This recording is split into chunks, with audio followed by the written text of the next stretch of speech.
Đàm Tùng Vận Hứa Khải, những tương tác ngọt ngào trên Weibo khiến fan dậy sóng. Sáng sớm hôm nay, làng giải trí Trung Quốc được một fan dậy sóng khi Weibo cháy dòng trạng thái mới nhất từ tài khoản của Hứa Khải, không phải quảng bá phim, không phải chụp hình sự kiện mà chỉ là một tấm ảnh đơn giản, ánh mắt ấm áp, nụ cười chân thành và dòng chú thích khiến cư dân mạng bàn tán không ngớt. Một ngày mới, một tách trà và một người bạn khiến lòng nhẹ nhàng. Ngay sau khi đăng, dòng trạng thái ấy nhận về hàng trăm nghìn lượt like, trăm nghìn lượt bình luận và chia sẻ nhanh chóng. Trong số những bình luận ấy, nổi bật là các fan của Đàm Tùng Vận họ liên tục tag tên cô để mong cô trả lời, để mong cô lên tiếng.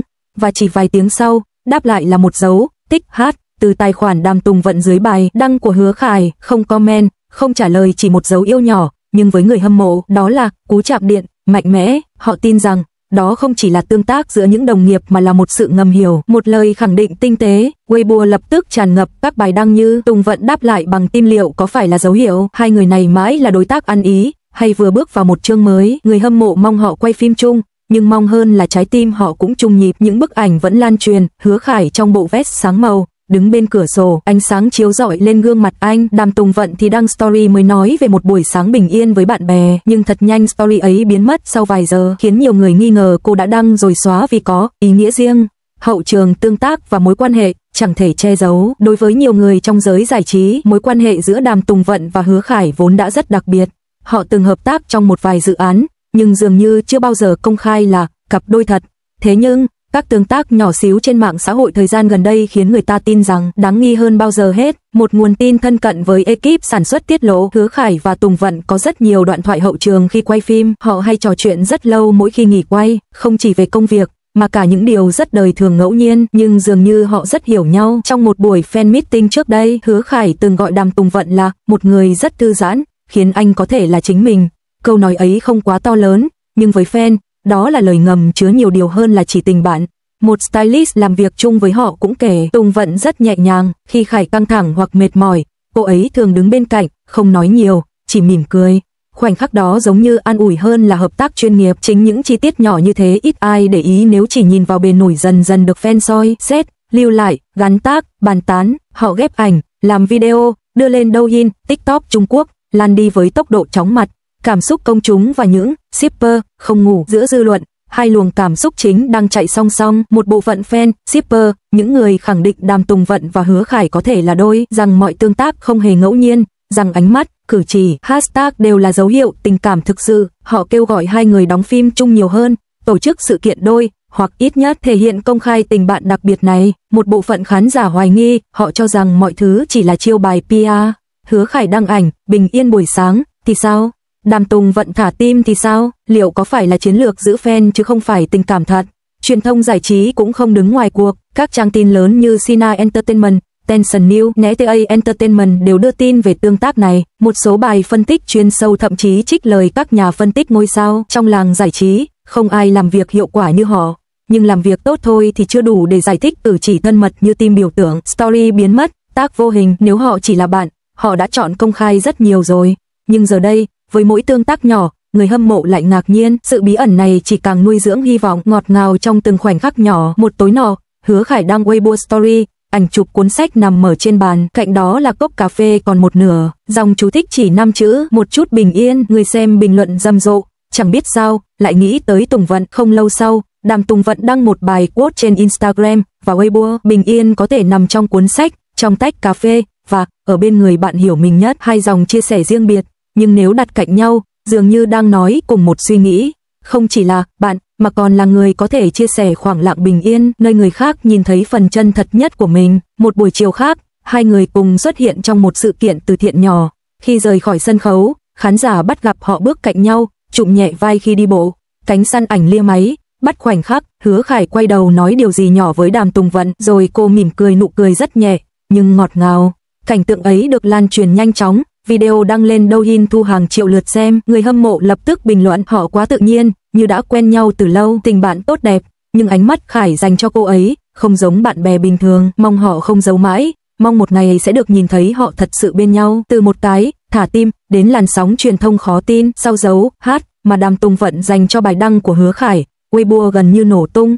Không phải vì hành động này là điều gì quá đặc biệt, mà vì giữa hàng trăm tương tác mạng xã hội mỗi ngày, những câu chuyện xoay quanh họ lại dường như không thể là ngẫu nhiên. Sina Entertainment đăng bài Đàm Tùng Vận thả tim đúng thời điểm tương tác tình bạn hay ẩn ý gì sâu xa. Sohu đưa tin Weibo sáng nay sôi động, Hứa Khải đăng ảnh bình yên, Đàm Tùng Vận âm thầm thả tim. Fan giải mã từng chi tiết, còn NTA thì phân tích hai diễn viên được yêu thích nhất trong dòng phim thanh xuân hiện đại đang phát tín hiệu đặc biệt. Một chuyên gia truyền thông còn bình luận nếu là PR, họ đã chọn cách rầm rộ, nhưng việc cả hai âm thầm tương tác, không nói rõ, không công khai lại càng khiến dân mạng nghi ngờ, bởi sự tinh tế thường đến từ cảm xúc thật. Một đoạn video hậu trường cũ bỗng được đào lại. Trong video, khi quay một cảnh cảm xúc, Đàm Tùng Vận giữ đoạn thoại đầy nước mắt, Hứa Khải đứng cạnh, im lặng quan sát. Khi đạo diễn hô, cắt, cô bật cười nhẹ để thoát vai, và chính lúc đó, Hứa Khải đưa tay vỗ nhẹ vai cô, ổn không? Đoạn này cảm xúc khá nặng, cách anh hỏi, cách cô mỉm cười gật đầu, tất cả đều rất tự nhiên, thân mật mà không cố gắng.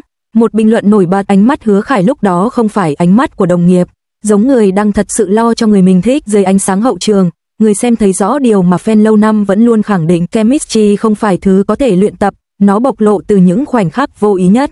Tối hôm sau, Đàm Tùng Vận đăng ảnh chụp cảnh cô đang thử một loại trà mới. Một caption ngắn, ngày dài khép lại bằng hương trà. Chỉ 6 phút sau, Hứa Khải đăng một story, ngày hôm nay, điều khiến tôi vui nhất lại là chuyện rất nhỏ, không tag ai, không nhắc ai, không ám chỉ điều gì rõ ràng. Nhưng trong thế giới fan, điều này chẳng khác gì lời đối đáp tình cảm. Một tài khoản Weibo lớn bình luận, ai nói hai người không quen thân, cách họ đăng bài giống hệt như đoạn hội thoại chỉ hai người hiểu, không ai biết họ có nói chuyện trước đó hay không, có uống trà cùng nhau hay không, có chia sẻ điều gì qua tin nhắn hay không. Nhưng sự trùng khớp này khiến fan tin rằng đây không còn là tương tác của hai người xa lạ. Một sự kiện công khai diễn ra tại Thượng Hải, cả Hứa Khải và Đàm Tùng Vận đều là khách mời đặc biệt. Mặc dù không đứng chung sân khấu, nhưng khoảnh khắc họ đi ngang qua hậu trường đã được nhân viên ghi lại. Trong video, Hứa Khải cầm chai nước, đưa cho ai đó, khi trông thấy Đàm Tùng Vận đi đến, anh lập tức hướng ánh nhìn về phía cô. Đàm Tùng Vận mỉm cười nhẹ, cúi đầu chào, anh gật và nhường lối, ánh mắt không rời, khoảnh khắc chỉ vài giây, nhưng fan ship couple lập tức bắt thành clip, thêm nhạc nền, đăng lên Douyin, video đạt hàng triệu lượt xem sau vài giờ. Bình luận nổi bật, ánh mắt đó thật sự không giống đồng nghiệp bình thường, nhìn cách anh ấy nhìn cô ấy, tôi hiểu vì sao người ta đổ Hứa Khải. Cặp đôi này nếu không phải thật, vậy là gì? Từ trước tới nay, nhiều cặp đôi dính tin đồn tình cảm thường chọn cách trả lời dứt khoát, hoặc phủ nhận ngay, hoặc úp mở tạo buzz, nhưng Đàm Tùng Vận và Hứa Khải lại không làm điều đó. Không phản hồi, không giải thích, không trả lời phỏng vấn, không xóa bài, không xóa tương tác. Chính sự im lặng này lại khiến fan càng tin rằng có điều gì đó đang diễn ra. Một chuyên gia truyền thông phân tích trên Weibo, im lặng đôi khi là cách bảo vệ một điều gì đó chưa sẵn sàng để phơi bày. Nếu hoàn toàn không có gì, họ đã phủ nhận. Công chúng bắt đầu tự hỏi họ đang che giấu điều gì, một tình bạn đặc biệt, hay là tình cảm mới chớm. Một nhiếp ảnh gia từng chụp poster cho cả hai, kể khi chụp ảnh đôi, họ có sự ăn ý đáng kinh ngạc. Không cần nhiều hướng dẫn, chỉ cần đứng cạnh nhau là tự nhiên tạo ra cảm giác như đang kể một câu chuyện tình. Một trợ lý ánh sáng khác cũng nói, ở hậu trường, họ hay đứng gần nhau, không phải bám nhau, nhưng luôn nhìn ra điểm chung để trò chuyện. Đó là sự thoải mái của hai người có duyên. Những lời kể ấy tạo thêm bức tranh lớn, không có gì quá rõ ràng, không có gì quá lộ liễu, nhưng vừa đủ để công chúng tin rằng đây không phải tình đồng nghiệp đơn thuần. Một đêm khuya, khoảng 1 giờ sáng, Hứa Khải đăng một câu thơ, người nhẹ bước qua đời ta, để lại một khoảng trời không thể gọi tên. Dân mạng lập tức nghĩ đến Đàm Tùng Vận. Sáng hôm sau, cô đăng một bức ảnh bầu trời xanh qua ô cửa sổ và caption bình yên sau mưa, không nhắc anh, không trả lời, nhưng cả hai bài đăng được chia sẻ như thể đang đối thoại trong im lặng. Một nhà báo giải trí bình luận, nếu đây không phải là tín hiệu, vậy là gì? Chương 11. Những ngày gần đây tương tác dồn dập đưa họ trở thành chủ đề nóng nhất Weibo. Chỉ trong vòng 1 tuần, cả hai đăng bài trùng giờ, thả tim bài của nhau, dùng câu caption có ý nghĩa tương đồng, xuất hiện chung trong hai sự kiện. Có video hậu trường được đào lại, bị paparazzi chụp cảnh nói chuyện riêng ở sảnh khách sạn, chỉ bấy nhiêu thôi đã đủ khiến từ khóa Đàm Tùng Vận Hứa Khải leo thẳng lên top 1 hot search. Một fan kỳ cựu viết, họ không công khai nhưng cũng không phủ nhận, đây là kiểu mối quan hệ đang tiến triển mà ai cũng hiểu. Chương 12. Một buổi tối khiến cả fandom mất ngủ. Chuyện xảy ra vào cuối tuần, Hứa Khải livestream, trong lúc nói chuyện, điện thoại anh sáng lên thông báo, fan nhìn thấy tên Đàm Tùng Vận, anh thoáng bật cười, nhìn xuống màn hình, rồi nói rất khẽ, à, bạn thân nhắn. Khoảnh khắc đó, bình luận nổ tung, đến mức anh phải tạm dừng vài giây. Trong đêm đó, Đàm Tùng Vận đăng bài chúc một người bạn làm tốt mọi điều họ hóng chờ. Chỉ thế thôi, nhưng fan cắt ghép lại thành một bức tranh hoàn chỉnh. Cô nhắn tin cho anh khi anh đang livestream, anh gọi cô là bạn thân. Cô đăng bài ngay sau đó, một cảm giác rất rõ ràng họ đang quan tâm nhau theo cách rất riêng. Chương 13. khi Weibo trở thành sợi dây tình cảm của hai ngôi sao. Weibo là nền tảng công khai và bất cứ điều gì được đăng lên đều trở thành chủ đề tranh luận, nhưng khác với nhiều cặp đôi tin đồn khác, Đàm Tùng Vận và Hứa Khải dường như không sợ bị soi. Các chuyên gia nhận định họ không đang PR, vì nếu PR, họ sẽ đăng bài có hashtag phim, thương hiệu, sự kiện. Họ không cố tạo drama, vì họ không trả lời bất kỳ câu hỏi nào liên quan. Họ không cố tình giữ khoảng cách bởi dấu hát của Tùng Vận. Những story trùng ý của Khải vẫn đều đặn xuất hiện. Điều này khiến fan tin rằng chỉ có cảm xúc thật mới khiến người ta tự nhiên như vậy. Chương 14, khoảnh khắc quan trọng lần đầu họ nói về nhau sau loạt tin đồn. Trong một buổi phỏng vấn ngắn, Hứa Khải được hỏi về Đàm Tùng Vận, anh và cô ấy có vẻ hợp nhau và tương tác rất tốt. Có điều gì muốn chia sẻ không? Hứa Khải im lặng vài giây rồi nói, cô ấy là người khiến tôi luôn giữ được sự chân thành. Một câu nói, nhưng lại gây bùng nổ. Truyền thông đăng hàng loạt bài phân tích vì sao chân thành, vì sao nói với giọng trầm lắng, vì sao không né tránh câu hỏi. Riêng cư dân mạng chỉ bàn đúng một điều, nếu không có gì, anh ấy sẽ nói ngắn hơn, nhưng anh chọn từ chân thành, nghĩa là cô có vị trí. Chương 15, Đàm Tùng Vận đáp lại một câu nói khiến fan tin rằng đây là tín hiệu tình cảm. Vài ngày sau, Đàm Tùng Vận xuất hiện trong buổi phỏng vấn riêng. Khi được hỏi về Hứa Khải, cô cười nhẹ và trả lời, anh ấy là người rất biết quan tâm và tôi trân trọng những mối quan hệ giữ được sự tử tế như vậy. 2 chữ, quan tâm, 5 chữ, tôi trân trọng những mối quan hệ. Cô không phủ nhận, cô không lảng tránh, cô chọn cách diễn đạt nhẹ nhàng nhưng đầy ẩn ý. Ngay lập tức, từ khóa Hứa Khải Tùng Vận quan tâm nhau lọt top hot search.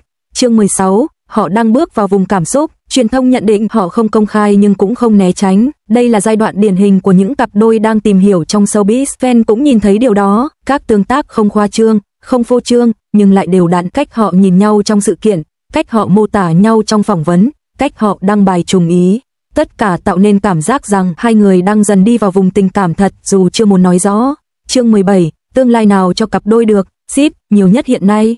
Điều khiến mọi người chú ý là cả hai đều độc thân, cả hai đều kín tiếng đời tư, cả hai đều trưởng thành, không còn ở tuổi yêu bồng bột, cả hai đều từng trải qua sóng gió và biết trân trọng người phù hợp.